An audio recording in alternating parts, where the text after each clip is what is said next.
सभी श्रोताओं को सुबह का नमस्कार और हाथ जोड़कर प्रणाम। महान संत गुरु रविदास महाराज जी के जीवन से जुड़ी कई कहानियां हैं धन्ना जाट की, जो उनके चमत्कारी प्रभाव को दर्शाती हैं। धन्ना जाट एक किसान था जो ईश्वर में अपार श्रद्धा रखता था। वह अपने पूरे दिल से भक्त रविदास महाराज का भगत था और उनकी शिक्षाओं का पालन करता था। एक दिन धन्ना जाट ने अपने खेत में फसल बीजने की तैयारी की, लेकिन दुर्भाग्यवश उसके पास बीज नहीं थे।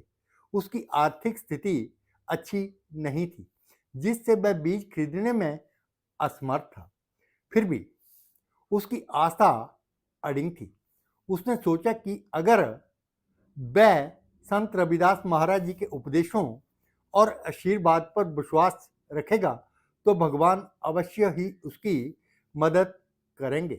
इसी विश्वास के साथ धन्ना जाट ने खेत में रेत बो दी और गांव के लोग इस घटना को देखकर हैरान रह गए और उसका मजाक उड़ाने लगे। उन्होंने कहा, धन्ना, रेत से भी कभी फसल नहीं उगती, तुम पागल हो गए हो। लेकिन धन्ना जाट ने इन सब लोगों की परवाह नहीं की।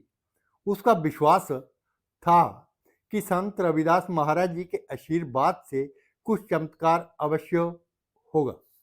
कुछ समय बाद खेत में फसल आने का समय आया तो रेत से सोने के तंबे यानी सोने के सिक्कों की तरह उगने लगे। ये देखकर सभी आश्चर्यचकित रह गए और उन्होंने संत रविदास महाराज जी की शक्ति और धन्ना जाट के अडिग विश्वास की सच्चाई का एहसास हुआ। धन्ना जाट की यह श्रद्धा और विश्वास संत रविदास महाराज जी की कृपा से सच हो गए और उसने जीवन में अपार समृद्धि प्राप्त की। यह कहानी दोस्तों हमें सिखाती है कि ईश्वर पर अटूट विश्वास और संतों के प्रति भक्ति से कुछ भी असंभव नहीं है। संत रविदास महाराज जी की कृपा से धन्ना जाट की मेहनत और विश्वास का फल उसे चमत्कारी रूप में प्राप्त हुआ।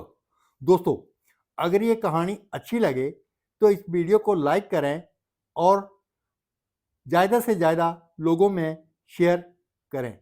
अगर अभी आप मेरे चैनल में नए हैं तो इसे सब्सक्राइब करना ना भूलें। शाम को फिर 5 बजे आपसे मिलूंगा ऐसे ही प्रेरणादायक कहानी या शिक्षा के साथ। तब तक जय गुरु रविदास जी महाराज, जय भीम। आप सभी का दिन शुभ हो मेरे दोस्तों।